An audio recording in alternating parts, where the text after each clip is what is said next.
Hey YouTube, Dan Otto here, coming at you with my first open Ultra League team in what feels like a very long time. And this one I built, so I just used Tapu Fini as one of my water Pokemon in the Weather Cup, and I knew it has play in open lake, so I wanted to see how strong it is in the open, and it was pretty good. And I paired it with Nidoqueen and Trevenant. So thought process on this team is if you're going to get just kind of beat by grass, you need sort of two covers for grass in the back. So that was Nidoqueen and Trevenant. There is a double weakness to ice in the back, so Wall Rain, which I'm going to show you right off the bat here what happens when you deal with that, because it's not terrible between the two of them. But I like this team overall. I had decent success with this team. And let's get into the battle. So appreciate you hit the thumbs up button and comment if you're new to this channel. So right off the bat, great lead. You really don't need to worry about any of the moves they're going to throw at you here. So I'm just building up straight for the Moonblast. No point of baiting. Let's just get this. And I believe they shield, if I remember this. Yeah. So they shield. That's fine. I do not need to shield anything. So right off the bat, I'm like, okay, this is looking great. This should be a very easy match. They Power Punch. I expect them to Power Punch maybe a couple times and maybe foul play me, because I think you're probably the only thing with the water gun fast move. It's nice because it does some chip damage. It's slower on the charge, right? So they're already powered up punch twice, and now they're at a third move here, and it is a foul play, right? So that's two power punches and foul play before you get to the second Moonblast. But second Moonblast being launched here takes it out, so I do take switch and shield advantage, only to be hit with the wall rain. So I'm like, okay. So I'm going to be significantly outpaced here, but Seed Bombs will at least do okay here, right? So good thing I have the shield advantage. So I'm going to shield up that one. Going to have 10 them with one Seed Bomb, and they try to catch on a Talonflame, and I expected the catch was coming. So I throw the Poison Fang, and I think I let this go, knowing that they're likely to Brave Bird me. And I don't mind this because I need to get multiple seed bombs loaded here. So now I'm at 100 energy. So now I can easily take this wall rain because I'm just at 100 energy. Two seed bombs plus a shield. Should be able to take this launch 3. No problem here. So there's one shield, build up to almost 2 here, and then one does not take it out, but the second one will. So again, if you just get a little bit of energy advantage on your Trevenant or have a shield advantage, you're in a fine situation against a wall rain here. And your Tapu Fini was kind of neutral because you're hitting Earthquake and Moonblast are the only two things that are really going to do any damage in this. So tough lead here. Going to get out. I use Nidoqueen as a safe swap. Get hit with Empoleon here, and I actually am going to stop this because I don't really know if Nidoqueen is actually the good safe swap here. I think you should probably go Trevenant just because how easily this could get beat by Empoleon or Swampert here. So Empoleon does come out. I am just going to try and get a Rabbit Shield here. I know I'm going to lose here. Tapu Fini can come in and do okay. I was going to say, I could have got to a Poison Fang, but they decided to throw, which is interesting. They probably could have just farmed down, but... So I got one shield, and then, right. I could have come in Tapu Fini, but I would have been throwing resisted moves, and it takes a while to get to the Moonblast. I decided to come in here with Trevenant, knowing that their fast moves are resisted, knowing that I can shield up a Drill Peck because I'm one ahead, and then getting a super big energy advantage to come out of this matchup with energy for either the mirror match that comes back in and have an energy advantage or whatever they have in the back. So that's why I made that play there. So I'll shield up the Drill Peck, that's fine. Just gonna farm up as much as I can before having to throw a move. I don't know if a C-Bomb because it's half steel, so I'm like, I'd rather just go for the just know something's going to take it out here. Still have an energy advantage for whatever comes in. And they come in with their Trevenant again, so that's great because I'm already at a second move here.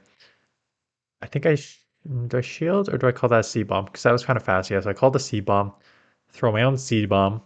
Kind of hoping that they shield here so I can get to one more move, and they do shield. So now they're likely to try and throw just a second Seed Bomb here. Oh, they go for the full farm down here. Get the Shadow Ball off. This will take it out. Have a shield advantage for whatever's in the back. What is in the back?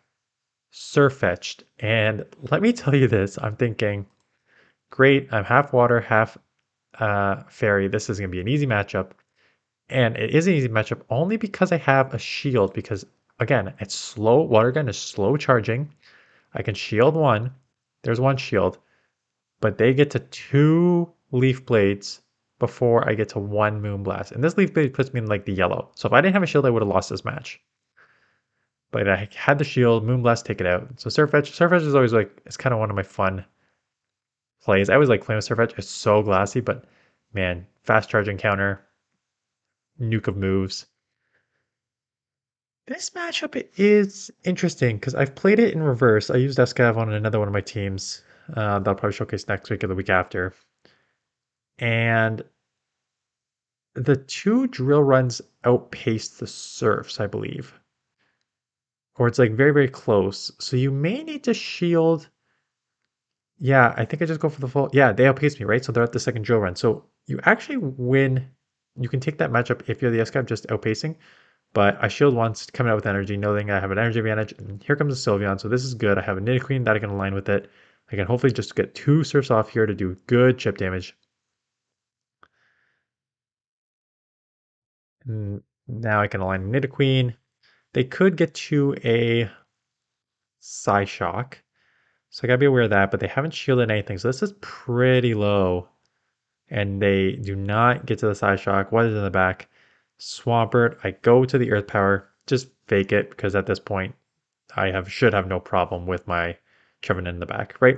So this is why Nidoqueen and Trevenant actually kind of work together, because Nidoqueen's biggest weakness is going to be Swampert. Trevenant's biggest weakness is going to be Dark. So if there's like a Scrafty or something, that Nidoqueen could deal with that. It gets tricky if you see kind of like a dark poison. That makes it a little trickier, but for the most part, you can work around. They're good. They're a good balance for what's in this meta. Like Nidoqueen will be tough against. Have a tough time against what's the Giratina, which Trevenant can deal with. Trevenant's gonna have a tough time with Talonflame, which Nidoqueen can deal with to a certain extent. So they're nice balance there. I showed up one. I think they baited. Yeah, this game I get multiple. Yeah, so they baited once. I still take it, but I'm down a shield.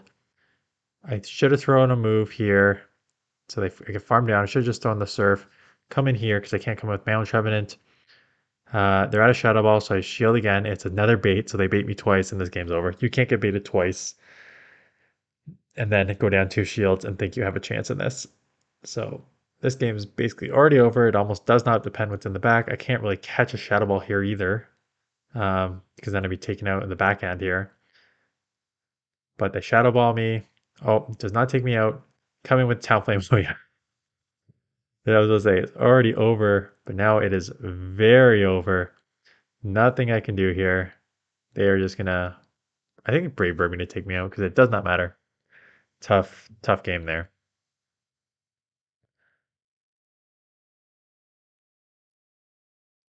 Tapu against Escav. Again, we've seen this. You lose the double drill run to the one surf farm down. So I let this go. Is this the one where they acid spray me? Yeah, which is super effective, but like, is it effective?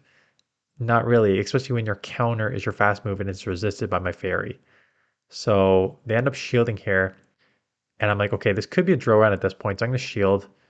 And if it's a second acid spray, who cares? I should be able to take switch now. So I got that. So now I'm going to be able to take switch. Good shield there. Have energy coming out. So looking good. Tapu Fini, I really like it. Again, Water Gun's a little slow. Does okay damage. Empoleon comes in. I'm only going to get one move off. So I think Moonblast is probably the better move because it probably hits a bit harder than Surf. So okay chip damage. I've got to come in Trevenant because I can't really come in Nidoqueen, knowing that the Empoleon has a move for both, right? Water or Drill Peck here. So they're going to get a Drill Peck. They're probably going to get another Drill Peck off anyways. But they come in with their own Giratina. So I bait here, thinking that they're going to shield. And they do shield. And then I immediately get out here because I know that they would have outpaced me to like the Shadow Sneak. So I think coming in here and forcing them to dump a bunch of energy when I get to the Earth Power is probably my best option here. So get to the Earth Power, does good chip damage. Now they're getting pretty low. They're gonna have to dump all their energy. At this point, I just maybe like Poison Jab, Poison Fang down. It's resisted. Yeah, they're throwing. So again, they're just dumping all their energy, which is exactly what I wanted, right? I wanted them to dump their energy. I live with a 1 HP to get a poison jab off. Empoleon came in and got a waterfall through, but that will now take it low enough. I'm gonna have to eat this drill peck. Hope I live. Their defense is lowered. We're both in the red. Resisted versus non-resisted. Claw them down. Shadow Ball for the win. So I think I have one more matchup, but yeah, I did pretty well with this team overall. Um, Again, it's well balanced. Trevenant and Nidoqueen RXL. Like, I don't play Master because I don't have any level 50. I have some level 50s in here, but Master League is level 50. You can get away with some non-XLs in Ultra, like Swampert. Here comes a Talonflame, which is going to hurt. I can hopefully I can get to a Shot Ball. That's fine. You can get away with some non-XL. Swampert, Empoleon still has play. I think Surfetch has some play. But for the most part, what I saw today, I mean, Tapu Fini is not XL'd, but it's legendary, right? So you need to dump the 100 XL candies into the, not XL, 100 candies to get to the like second charge move. But for the most part, like Obstagoon, I think it just maxes out just over XL, Nidoqueen's XL, Trevenant's XL, Talonflame's XL. I saw a bunch, like just, this is right now the XL and Legendary Cup. It's not a cup, the league, essentially. So it's like Master. The thing is, like with Master, at least Master, if you build up a Pokemon to level 50, it's a huge dust investment and stuff, but at least you can use it for like raids and stuff. Building up these level 50, or these aren't true level 50s, they're like level 44 to 48 type Pokemon here. They are huge investments. Like I think because it's a Shadow Nidoqueen, double shield, double dusted, double moved, and all the way to like level 48, whatever. Cost me like 500,000 dust, and to dump 500,000 dust into just being able to use it in Ultra League and not really have a ton of play in like raids and stuff. It has some play, but not a much. Like, just seems like a huge waste of dust. But that is the world we are living in. So that is it. Thanks for watching. I'm gonna keep these going. Got a couple other teams I used. I'm not gonna lie, I am struggling to a certain extent. I used a team. Maybe I'll showcase that one tomorrow. That was one of the top ranked teams on PvPoke, and I did not do well with it. I just got outplayed on one. It would have been a positive step, but I got outplayed on one. So I'll go over that one tomorrow. But like I'm really like struggling to find a team with the new meta. Like Frizzing's everywhere. I'm posting this in advance, but I'm filming this in advance, so I will be using Pidgeot to deal with that in the very near future. And there's Trevenant, right? So there's Trevenants out there. And there's this Virizion out there. So I'm going to use that Pidgeot that I have built up in my next team that I'm going to try tomorrow, which is in the past because it's going to be on the weekend that I'm going to try it. So anyways, that is it. Hope your Weather Cup or Open Great League is doing well. And yeah, we have 2 weeks of this stuff, right? But at least next week we have a Premier. Is it Premier Classic or just a... I think it's Premier Classic. Let me just look that up. Going into the rambling time. Ultra League Ultra Premier Classic, which is beautiful. For those of you who do not know what that is, that means it is level 40 only and no legendaries. So I wonder, I'm just going to quickly check PvPoke. I don't think it's out yet. No, it's not out yet. But I can already tell you, just based on experience, having played Premier Classic in the past, like the main meta was like Swampert, Empoleon. It's all the Pokemon that I named that were below level 40 that you still kind of see now. Swampert, Empoleon, Surfetch. You'll see Dragonite a bunch. I have a Kingdra that I used a bunch. Machamp is out there a lot. So you won't see any like, and you can't use Legendary, right? So you don't need to worry about Giratina, you don't need to worry about Cresselia. You don't need to worry about these level 50s like the two on my screen and Scrafty and all those other level Talonflame and Umbreon and those level 50s. So don't build up all your Pokemon just yet. Make sure you have some that are at level 40 because you will need them potentially next week. Anyways, that's it. Thanks for watching, and I will see you guys in the next one.